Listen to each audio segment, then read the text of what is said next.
কি খুব heavy periods হচ্ছে, ঘন্টায় একটা করে প্যাড বদলাতে হচ্ছে, বা পিরিয়ডস এক সপ্তাহের বেশি চলছে, এটা কিন্তু একদমই নর্মাল নয়।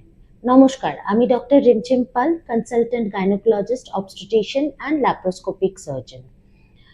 হেভি পিরিয়ডস বা যেটাকে মেনোরেজিয়া বলে, তার মানে হচ্ছে এত বেশি ব্লিডিং হচ্ছে যে আপনার শারীরিক কিছু সমস্যা দেখা দিতে পারে, যেমন ফ্যাটিগ, হিমোগ্লোবিন কমে যাচ্ছে, অ্যানিমিয়া ডেভেলপ করছে। এটার কমন কজেস কি?